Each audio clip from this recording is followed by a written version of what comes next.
Espero en ti, Señor. Mi alma confía en tu palabra, como el centinela la aurora. Mi alma te espera, Señor. Espero en ti, Señor. Mi alma confía en tu palabra, como el centinela la aurora. Mi alma te espera, Señor. Desde el abismo clamo a ti, Señor, escucha mi clamor. Estén atentos tus oídos, mi Dios, a la súplica de mi voz. Espero en ti, Señor. Mi alma confía en tu palabra.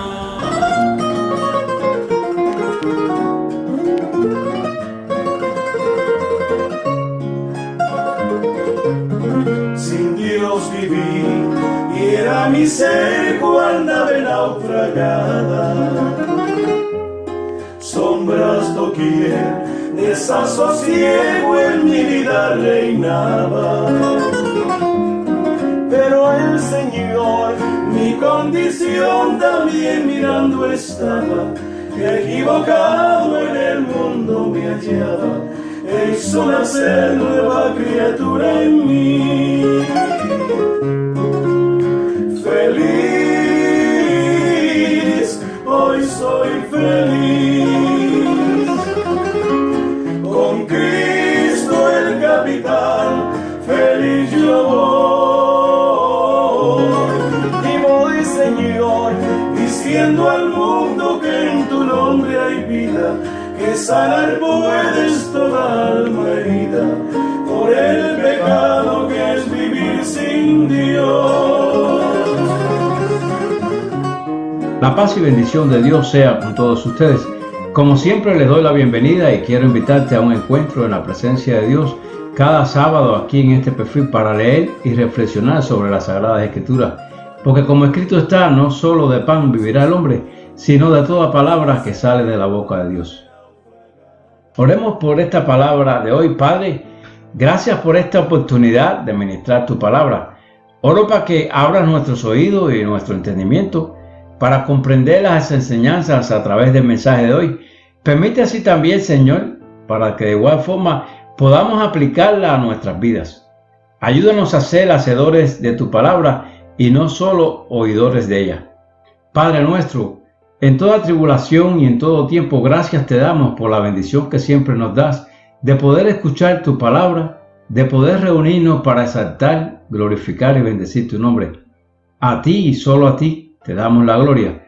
Perdónanos, Señor, si en algo te hemos ofendido. Perfecciona nuestro carácter para que siempre sea de tu agrado. Derrama sobre nuestras vidas y sobre este lugar una nueva unción. Protégenos, Señor, de toda maldad y permítenos poder crecer espiritualmente bajo el amparo de tu sombra. Hemos orado en el nombre de Jesús. Amén.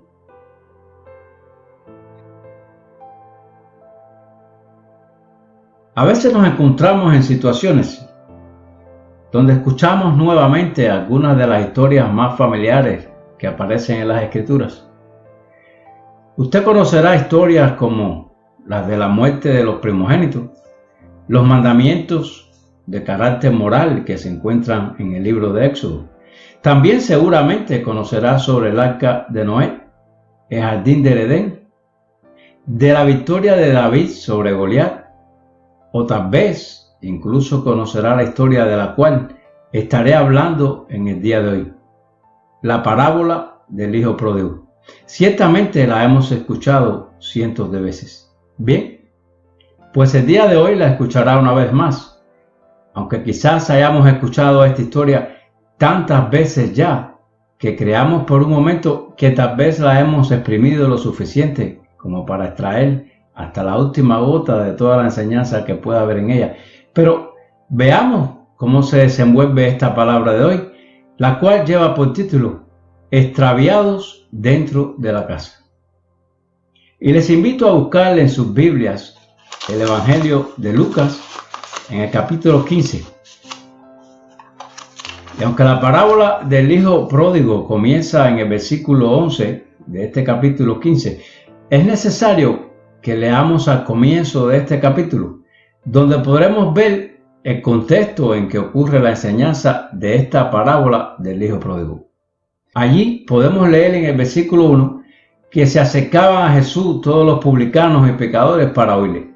Y los fariseos y los escribas murmuraban diciendo: Este a los pecadores recibe y con ellos come. Detengámonos ahí. No quiero apresurarme a través de este pasaje sin hacer énfasis, porque en la vida judía sentarse a la mesa con alguien era un signo de aceptación. Es decir, compartir una comida en las tradiciones judías representaba una forma de aceptar a la persona. Entonces, vemos que dice en el versículo 3 que él les refirió esta parábola diciendo, y es precisamente aquí otro detalle del cual, si no tenemos en cuenta, no sabremos a quién Jesús estará hablando más adelante en este mismo capítulo, en el versículo 11, en donde comienza la parábola del hijo pródigo. Jesús contesta a las murmuraciones de los fariseos y escribas usando tres parábolas que hacen referencia a ese gozo que todos experimentamos al encontrar algo que hemos perdido. Entonces, podemos deducir que esta enseñanza va mayormente dirigida a aquellos que se dicen hacedores de la ley. Él da comienzo a estas parábolas y las Escrituras dicen acerca de Jesús lo siguiente: y él les refirió, es decir, Jesús contesta a las murmuraciones de los fariseos y escribas, contándole o relatándoles estas tres historias. La historia de la moneda perdida, la historia de la oveja perdida y luego, por último, esta parábola del hijo pródigo. Comencemos a leer allí en este versículo 11 hasta el versículo 30 lo que Jesús les dijo a los fariseos. Y esto es lo que dice nuestra Escritura. También dijo: un hombre tenía 2 hijos, y el menor de ellos dijo a su padre: Padre, dame la parte de los bienes que me corresponde. Y les repartió los bienes. No muchos días después, juntándolo todo, el hijo menor se fue lejos a una provincia apartada, y allí desperdició sus bienes viviendo perdidamente. Y cuando todo lo hubo malgastado, vino un gran hambre en aquella provincia, y comenzó a faltarle, es decir, llegó una hambruna a la provincia y él comenzó a tener escasez. Y dice el versículo 15, y fue y se arrimó a uno de los ciudadanos de aquella tierra, el cual le envió a su hacienda para que apacentase cerdos. Y deseaba llenar su vientre de las algarrobas que comían los cerdos, pero nadie le daba. Y volviendo en sí, dijo: ¿cuántos jornaleros en casa de mi padre tienen abundancia de pan y yo aquí perezco de hambre? Me levantaré e iré a mi padre y le diré: Padre, he pecado contra el cielo y contra ti. Ya no soy digno de ser llamado tu hijo. Hazme como a uno de tus jornaleros. Y levantándose, vino a su padre. Y cuando aún estaba lejos, lo vio su padre, y fue movido a misericordia, y corrió y se echó sobre su cuello y le besó. Y el hijo le dijo: Padre, he pecado contra el cielo y contra ti, y ya no soy digno de ser llamado tu hijo. Pero el padre dijo a sus siervos: Sacad el mejor vestido y vestirle, y poner un anillo en su mano y calzado en sus pies, y traed el becerro gordo y matadlo, y comamos y hagamos fiesta, porque este mi hijo muerto era y ha revivido, se había perdido y es hallado. Y comenzaron a regocijarse. Y su hijo mayor estaba en el campo, y cuando vino y llegó cerca de la casa, oyó la música y las danzas, y llamando a uno de los criados le preguntó qué era todo aquello. Él dijo: tu hermano ha venido, tu padre ha hecho matar el becerro gordo por haberle recibido bueno y sano. Entonces se enojó y no quería entrar. Salió por tanto su padre y le rogaba que entrase. Mas él respondiendo dijo al padre: he aquí tantos años de siervo, no habiéndote desobedecido jamás, y nunca me has dado ni un cabrito para gozarme con mis amigos. Pero cuando vino tu hijo, que ha consumido tus bienes con rameras, has hecho matar para él el becerro gordo. Cuando escuchamos esta parábola del hijo pródigo, recordaremos que probablemente muchos en otras ocasiones se han enfocado en la emotividad que representa el regreso de un hijo perdido o extraviado ante la presencia de un padre que lo recibe con amor. Y cuando ponemos nuestro enfoque en este segmento de esta historia, desechamos o pasamos por alto otra parte del mensaje o enseñanza que Jesús nos brinda en estos versículos. Si nos introducimos en estos pasajes de la Escritura, encontraremos que la multitud que rodeaba a Jesús en ese momento no estaba compuesta solamente de pecadores extraviados y forasteros, sino también de miembros locales como fariseos y escribas, los cuales cuestionaban la actitud de Jesús al compartir rodeado de personas que, según el parecer de estos fariseos, eran personas despreciables. En nuestros días hay muchos fariseos que son miembros locales. Ellos son muy ligeritos a la hora de juzgar y determinar quiénes son aceptables y quiénes no. Escuche con atención. A través de esta parábola podemos comprender que dentro de ella hay una lección o un mensaje no solo destinado a los pecadores descarriados, sino también dirigidos a aquellas personas religiosas que supuestamente dicen ser hacedores de la ley de Dios o que se creen muy por encima de los demás, pero que en realidad viven una vida engañosa y llena de pretensiones.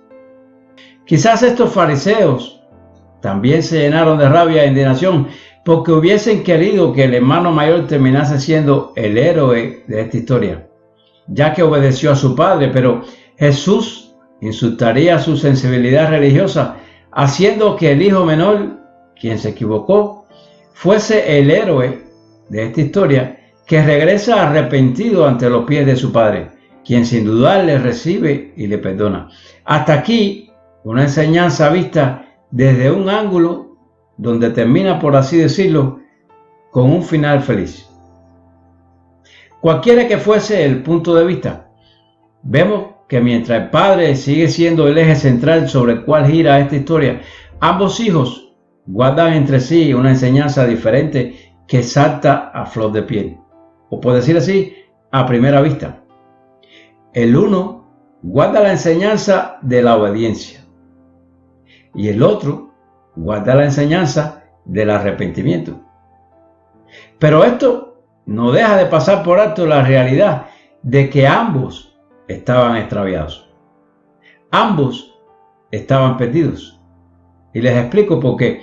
Uno comenzó obedeciendo y finalmente terminó padeciendo de soberbia y de rencor.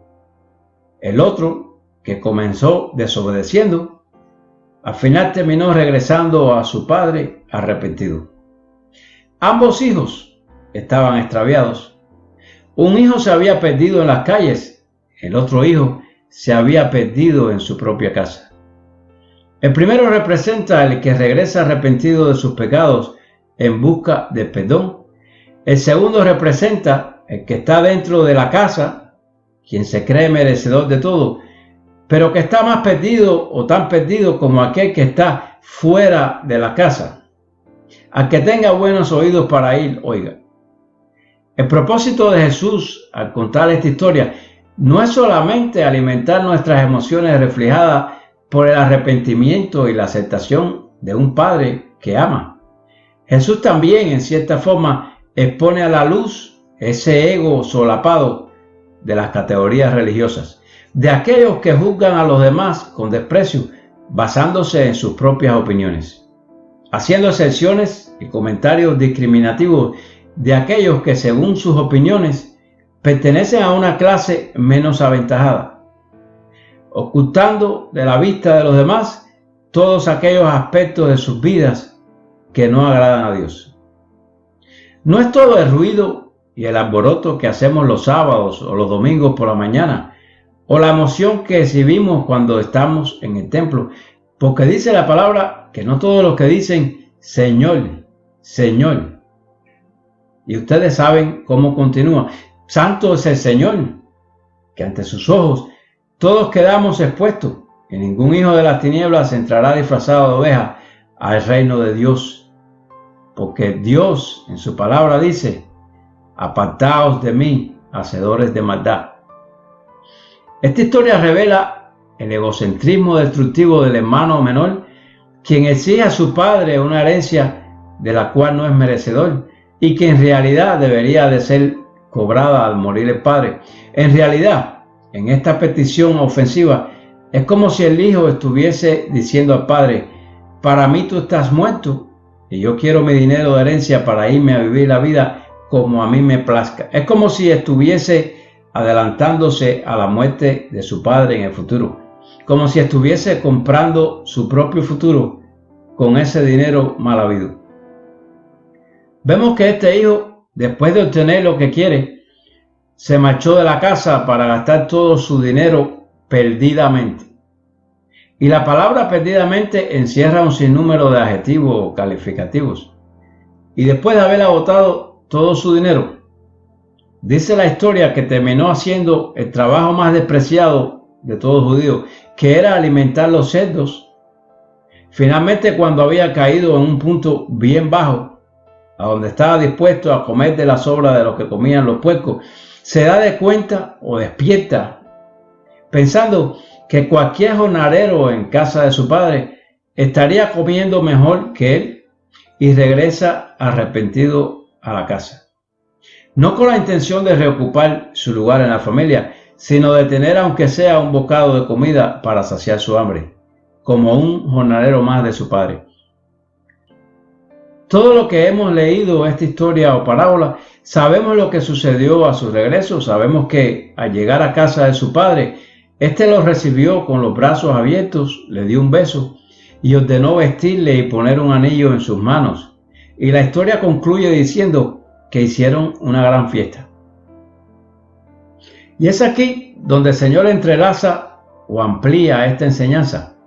No fue únicamente la historia de un hijo pródigo, ese hijo que atrajo rápidamente nuestra atención en esta historia, sino que Jesús comienza la historia con lo que aconteció con ese hijo menor, y ahora al terminar de la historia el otro hijo aparece. Y aunque jamás le presté mucha atención a este hijo, creo que es interesante que Jesús, como en una pequeña ocurrencia tardía, de repente cambia el enfoque de la historia al hermano mayor. Gloria a Dios.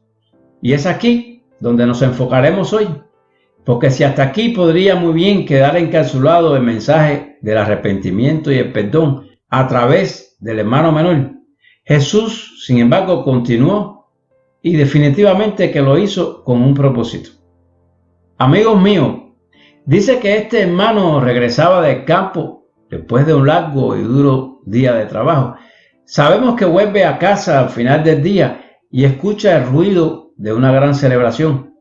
Así que se detiene y llama a un sirviente y le dice, ¿de qué se trata todo ese alboroto? Y el sirviente dice, oh, ¿no has escuchado? Es la llegada de tu hermano menor que no estaba muerto. Está vivo y a su regreso, tu padre salió corriendo a saludarlo con un beso y ahora está teniendo una gran fiesta de bienvenida para él. Pero eso no es todo. ¿Te acuerdas de la ternera que habías ayudado a alimentar y a crecer, esta noche vamos a tener esa ternera en el menú en casa de tu hermano. Este hermano mayor, al escuchar esto, saltó de alegría y de gozo. ¿Salió corriendo al encuentro con su hermano menor? No, no, dice la Escritura que en su lugar se enojó, se puso bravo. Santo Dios, hay muchos que cuando tú eres bendecidos, que cuando comienzas a tener acceso a todo aquello con lo cual Dios te bendice, ellos en lugar de alegrarse por ti en su interior, hierven como el vapor del agua al fuego, mirándote con una mirada fingida, mientras por fuera pretenden ser agradables a ti, por dentro están llenos de rencor y de amargura. Solo quiero que veamos ahora la actitud del hermano mayor, del cual hasta ahora pensamos que tenía una actitud, por así decirlo, correcta.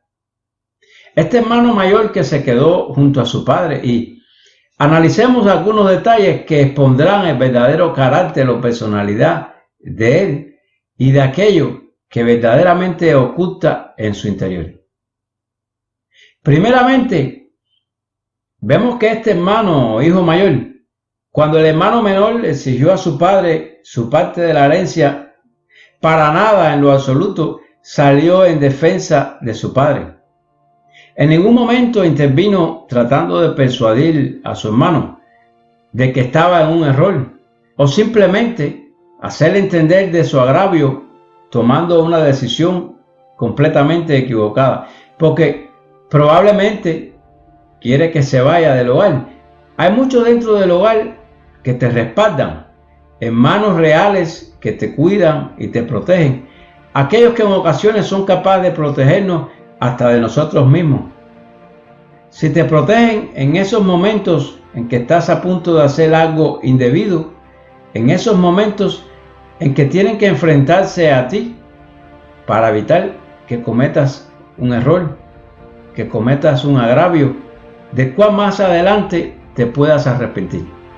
Pero escúcheme, yo no me estoy refiriendo a esta actitud de estos hermanos, sino que hay muchos llamados hermanos que en lugar de ser como hermanos mayores responsables, se mantienen al margen de tus errores para cuando caigas en el hueco, venir y echar tierra sobre tu cabeza.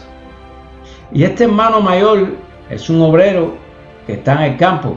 Dice las Escrituras que él está trabajando, haciendo lo que se supone que debe de estar haciendo, ayudando a su padre. Pero lo hace verdaderamente con un corazón puro. Quiero que veas esto. Quiero que mires el resentimiento que florece de este chico tan obediente ante los ojos del hombre y tan defensor de la moral. Mientras su hermano menor estaba perdido en los placeres como fruto de su desobediencia y madurez, el mayor estaba perdido en su moralismo, mientras vivía una vida enfocada en alimentar sus apariencias. Ahora leamos nuevamente lo que dicen los versículos del 28 al 30. Dice: entonces se enojó y no quería entrar. Salió por tanto su padre y le rogaba que entrase. Y quiero que sepas que si antiguamente no asistir a una fiesta a la cual éramos invitados se consideraba una ofensa hacia los anfitriones, ¿cuánto más ofensivo resultaría que un padre anciano tuviese que salir de la fiesta a rogar o implorar a su hijo mayor para que entrara a la fiesta, la cual él había preparado con tanta alegría? Y de repente ahora vemos el verdadero sentimiento de este hijo, el cual al comienzo de la parábola considerábamos era incapaz de contradecir o faltar a su padre, a diferencia de su hermano. El padre salió a suplicarle al hermano mayor. Él dice: hijo mío, siempre estás conmigo y todo lo que tengo es tuyo. Y esa es la verdad literal, porque cuando dividió su propiedad entre ellos, el hijo menor tomó una parte y ahora se ha ido. Y ahora que el padre es dueño, el hermano mayor lo heredará. Él es el único heredero, es todo completamente suyo. Y esto es lo que quizás este hijo mayor ve. es que su silla disminuye como resultado del regreso de su hermano menor. Pero sigamos sacando al descubierto todo lo que oculta el corazón de aquel que parecía ser muy moral ante los ojos del Padre. Dice en el siguiente versículo, el versículo 29, mas él, respondiendo, dijo al Padre, he aquí tantos años te sirvo, no habiéndote desobedecido jamás, y nunca me has dado ni un cabrito para gozarme con mis amigos. Pero cuando vino tu hijo, que ha consumido tus bienes con rameras, ¿has hecho matar para él becerro gordo? Vemos que mientras nada hizo en un principio para aconsejar a su joven hermano para que no se fuese de la casa, ahora sin embargo se vanagloria ante su padre de lo justo que él ha sido en comparación a su hermano. Pero sus argumentos, más que ser un trofeo por su buen corazón y sentimiento, pareciesen ser más bien como un reclamo o una expresión de fastidio. Su resentimiento brota sin control, sacando afuera todo lo que estaba dentro de él. Mira lo que dice el versículo 30, él dice, tu hijo. No, él no dice mi hermano, tu hijo. Él dice, tu hijo, como si de alguna forma ya ni siquiera reconociera estar en la misma familia que él. Él empuña una palabra llena de veneno que arremete contra su padre anciano, diciendo, tu hijo, ha despreciado tus bienes con prostitutas. Y ahora presta atención a esto. Él estaba trabajando en el campo cuando al llegar se encuentra con una fiesta que le habían preparado a su hermano. Ahora bien, él ni siquiera ha tenido la oportunidad de hablar con su hermano, mucho menos aún con su padre, para saber inmediatamente en qué gastó el dinero de su hermano. Pero sin embargo, rápidamente dice o asume que lo gastó en prostitutas. Y a veces aquellos que te calumnian, que levantan acusaciones contra ti, son precisamente los primeros que no dudarían en ceder ante el pecado del cual te acusan a ti. Porque eso es lo que quizás este hermano mayor habría hecho si hubiera tenido la oportunidad de marcharse del hogar con una herencia. Escucha esto. Tú no necesitas tener un doctorado en psicología si eres el hermano mayor para darte de cuenta de que este fue el día más grandioso en la vida de tu padre. De hecho, el padre, al matar el ternero engordado e invitar a toda la aldea o a todos a esta fiesta, está demostrando que esto es el mejor día en la vida de él. Cualquiera puede ver que el hermano mayor ciertamente puede ver eso, pero no le importa. No le importa. Todo lo que él ve es que el padre está usando su herencia de una manera que él no aprueba. Entonces, ¿qué le importa a este hermano mayor? ¿Qué es lo que le importa realmente? Le preocupan las cosas del padre, pero realmente no le preocupa el padre. Sé que en ocasiones te sorprenderá ver a algunos que se comportan de una forma irrespetuosa hacia ti y hacia los demás. Esas personas que a veces se comportan como hijos de su padre el diablo. Pero te estremecería saber que aún así, muchos de los que están supuestamente a tu alrededor, aparentando tanta moralidad, tanto legalismo, tanta bondad, son como fuego dormido esperando su momento para consumirte. Verás que esta historia también condena la actitud del hermano mayor, quien es movido a juzgar basado en su propia opinión. Y si usted no lo sabía, la justicia propia es tan destructiva como el egocentrismo. Pero ahora leamos lo que continúa diciendo en el versículo 31. Él entonces le dijo: Hijo, tú siempre estás conmigo y todas mis cosas son tuyas. El padre en realidad le está diciendo: no te preocupes en titularte propietario mientras disfrute del acceso. Verás, dice el padre, siempre estás conmigo tú estás en la casa, no necesitas que te dé cosas a las cuales ya tienes acceso. ¿Por qué has de preocuparte que tu hermano haya tomado un balde de agua cuando tú vives y tienes acceso al pozo? Tú siempre estás conmigo y todo lo que yo pueda tener también tuyo es. Escucha, al que tenga oídos para oír, oiga. Muchas veces ponemos mucho más interés al desorden que tenemos en los alrededores de nuestro hogar, y cuando abrimos las puertas de nuestra casa para entrar, nos encontramos que dentro de ella el reguero es aún mayor que afuera. De igual manera, mientras pensamos que afuera de la casa muchos están extraviados o perdidos, dentro de la casa puede que sean muchos más los que se hayan extraviado. Amigo y amiga mía que estás escuchando, esta que pareciese ser la historia del hijo pródigo, en realidad debería de ser la historia de los hijos pródigos, porque no se trata en realidad de cuánto podamos hacer. Nuestra salvación está al alcance de todo aquel que se acerque al Padre. Dios nos ama lo suficiente como para darnos la libertad de alejarnos de Él, pero luego también nos da la oportunidad de volver a la casa. Y ¿no te alegra que hayas regresado a la casa? Porque todos fuimos transformados, todos fuimos sacados de nuestras vidas pecaminosas, movidas por el placer de la carne. Pero como al hijo menor, al regresar nuestro razonamiento, salimos de la posilga en que nos encontrábamos, de la vida abominable que vivíamos, llena de depravaciones. Y no quiero ser estorbo o motivo de enojo para nadie si esto es innecesario. Yo no quiero que se encapsule cuando escucha la palabra depravaciones en una idea de que depravación es todo aquello arraigado a la lujuria de la carne o a todo lo que hablamos de contenido sexual. No, también es depravación el lenguaje inadecuado que utilizas cuando estás a sola y maldices a tu esposo o a tu esposa, como cuando estás frente de los demás o de tus hijos.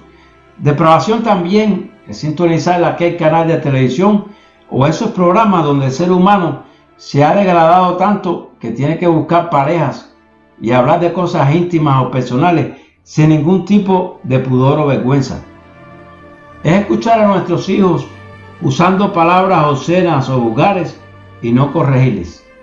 Créeme que hay muchas formas de depravación de las cuales todos podemos terminar atrapados a causa de nuestra ignorancia. Pero quiero que vea una última cosa sobre este hijo mayor. Él está tan perdido dentro de la casa como su hermano más joven también lo estaba al salir de su casa en ese pueblo lejano. Porque ambos tenían diferentes motivaciones, pero ambos demostraron la falta de respeto y de obediencia hacia su padre, y un corazón centrado solamente en cada uno de ellos. Mientras el hermano menor desobedeció a su padre a marcharse de la casa, ahora el hermano mayor lo hacía, pero al no querer entrar a la casa. Gran parte de la brillantez de la historia de Jesús radica en que el primer acto obtenemos una descripción muy tradicional de lo que es el pecado. Miras al hermano menor y ves que está insultando al padre, es amante de esa vida de libertinajes, rodeado de prostitutas, de rameras y de las cosas que el mundo le ofrece. Una vida completamente perdida. Cuando vemos todo esto, claramente que podemos reconocer que eso es pecado. Pero cuando llegamos al final del segundo acto, Jesús entonces ha cambiado completamente todo y ahora vemos dos hijos, uno bueno y uno malo. Pero ambos, en cierta forma, estaban alejados del Padre. Te das de cuenta que ambos querían las posesiones del Padre, pero no les interesa realmente el Padre. Ambos han estado usando al Padre para tener acceso a ciertas cosas o beneficios. Estas cosas que realmente ellos aman, que son las riquezas y el estatus. Y Jesús nos está mostrando que ambos están perdidos. Ambos no tienen relación con el Padre. Ambos están alejados del Padre. Por ello, cuando el hijo menor reconoce que pecó contra su padre, también reconoce que lo hizo contra el cielo, es decir, que lo hizo contra Dios. Así que llegamos a esta conclusión donde Jesús nos enseña que hay dos tipos de perdición. Y esa es la razón por la que Jesús puso al hermano mayor en la parábola. Puede ser juzgado tanto a través de la inmoralidad como también puede ser juzgado a través de la moralidad. Verá usted que hay mucha gente, hay muchos cristianos con un corazón muy parecido al del hermano mayor, que en el fondo de su corazón dicen: yo me esfuerzo mucho, trato de ser obediente, voy a la iglesia, oro, trato de servir a Jesús lo mejor que puedo, aunque falle, claro, porque soy humano. Trato de ayudar a los demás, por lo tanto, Dios debe responder mis oraciones para darme una vida relativamente buena y llevarme al cielo cuando muera, porque lo he ganado con mis obras. ¿Cuántos estarán perdidos si piensan de esta forma? Esta es la actitud del hermano mayor de esta historia. Si ese es el idioma dentro de tu corazón, entonces Jesús es tu ejemplo, pero Él no es tu Salvador.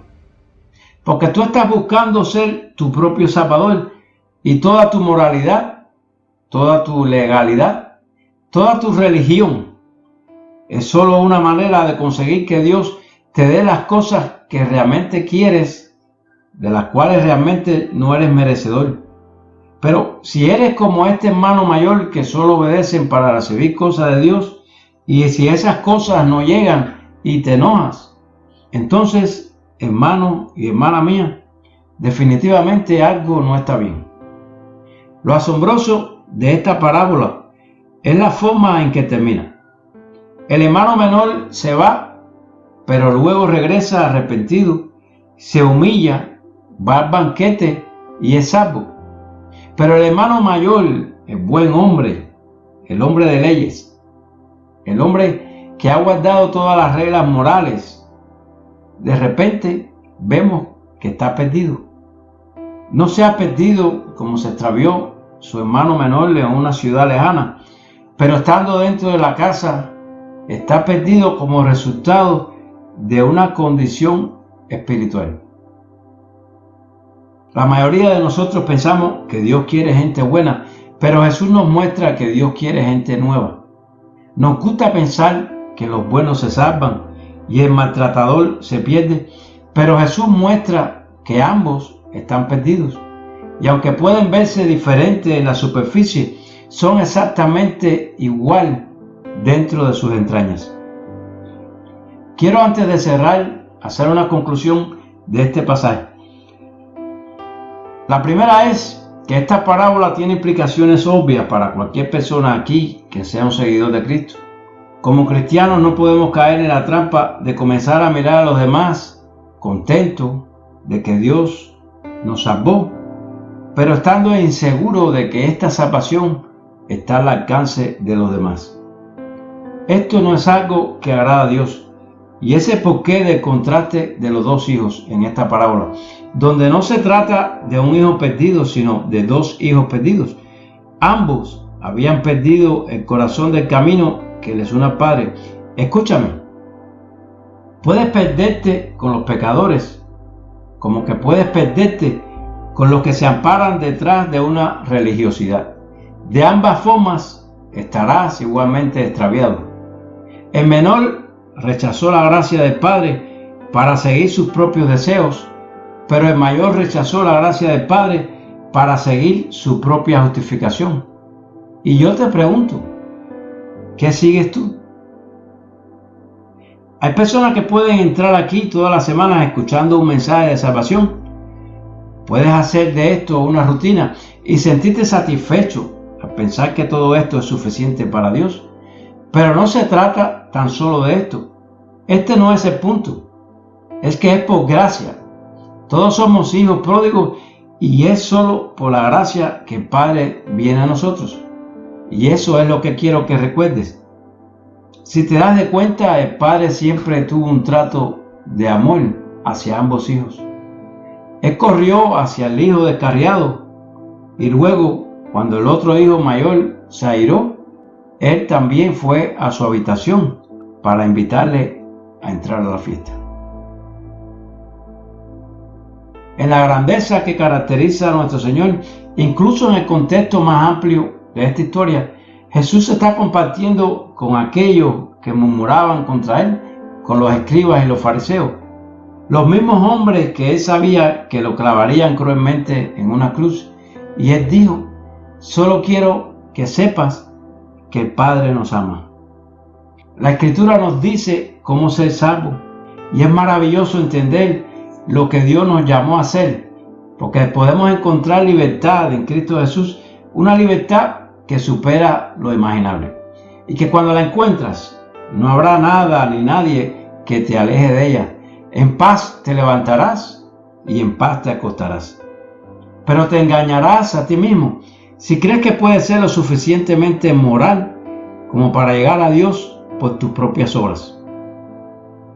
Esta escritura que leímos en el día de hoy concluye con un final abierto, como en un suspenso, porque no sabemos hasta hoy si ese joven alguna vez logró aceptar la oferta de su padre para entrar a participar de aquel banquete.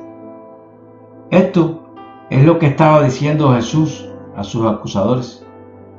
Y aunque aparentemente esta historia termina abruptamente, creo que Jesús lo dejó así para que no solo nos veamos representados a nosotros mismos en esta historia, sino para que tengamos todos nosotros la oportunidad de que podamos escribir nuestro propio final.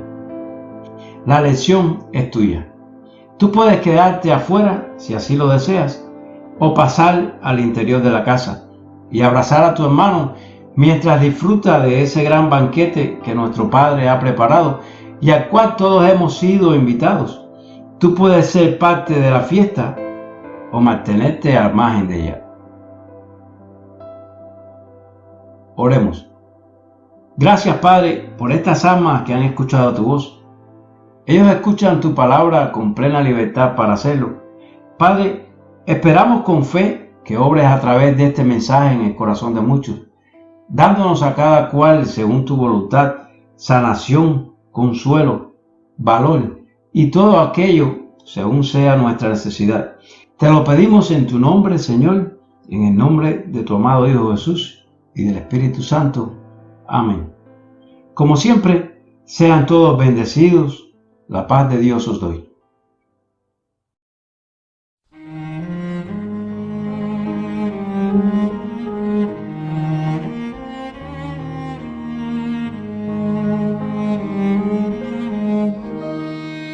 Preguntas tú por qué lágrimas ves caer, sufriendo estás y no lo puedes soportar.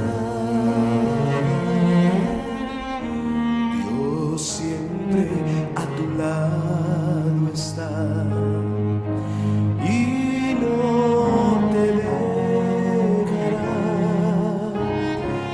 Dios siempre comprende tus lágrimas, te cuidará cuando herida tu alma está. Él la ve caer porque a tu lado Él siempre está. Contigo llora Él y te ayuda a vencer. Dios siempre comprende tus lágrimas.